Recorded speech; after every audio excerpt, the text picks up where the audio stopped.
Music education is a very important part of many students' lives. Music programs in schools give students the opportunity to learn a craft, develop socially, and express themselves creatively. However, these benefits are sometimes overlooked.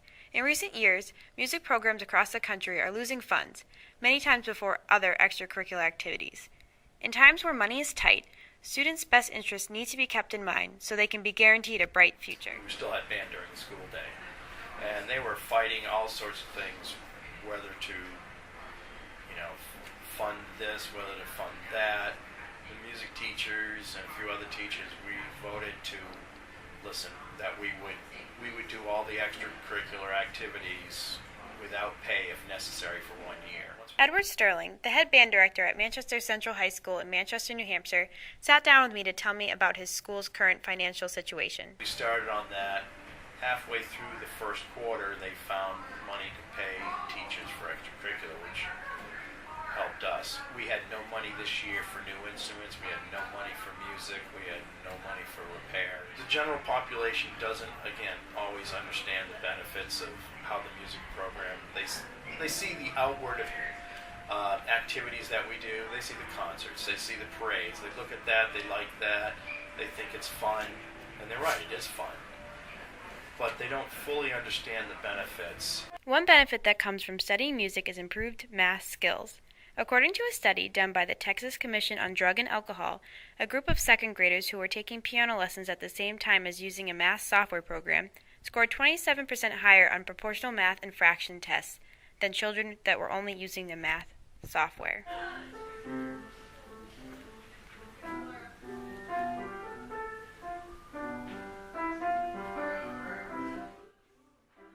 According to Chris Walters, the chorale director at Assumption College, music is a part of being human and how we learn. I think we forget that there are three domains of learning. One is cognitive, one is kinesthetic, how we use our bodies, and one is affective. It's called the affective domain of learning. And I think that really describes how we are as human beings. We have the thinking, the physical, and the emotional side of our lives. And I think that music and the arts are the one way in which we learn to develop, explore, get in touch with, and express our emotional states. While Chris believes that music is important, he made it clear that this fact is not universally recognized.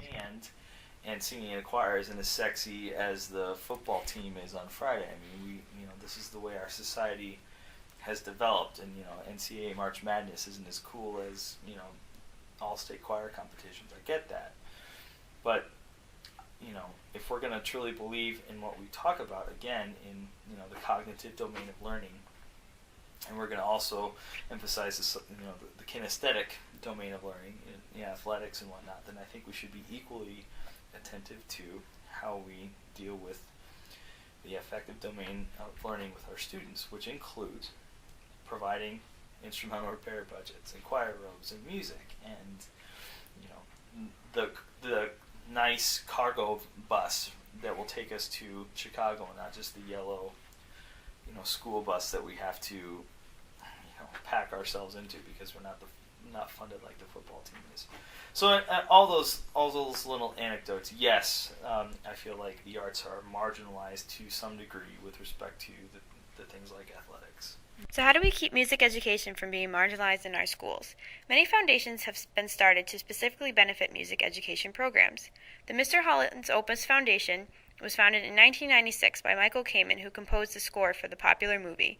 Deanna Sanchez, the program's assistant, explained to me that the foundation primarily helps Title I schools, which are schools that have the most students who qualify for government-free lunch. Primarily, our goal is for every student, no matter what their economic situation, to be able to participate in the music program. And we offer 3 programs, and the first being our Melody program. And that helps schools K through 12, helps their instrumental music programs that take place during the regular school day. Our second program would be the Special Projects program that helps before and after school music programs, as well as community schools of the arts. And thirdly, we have our Michael Kamen Solo Award, and that helps outstanding student musicians enrolled in grades 8 through 12 cannot afford to obtain an appropriate instrument. The Mr. Holland's Opus Foundation strives to help children in need and give them hope. I think primarily is that it builds confidence and self-esteem. It gives these kids just a place to be a part of and to create music and to use it as a tool and a vehicle actually just to get through life. We've seen a lot of these kids sometimes, their families can't even afford to buy them shoes, and to see the expression on their face when they receive a shiny new instrument that's for them to play, it just makes them feel alive.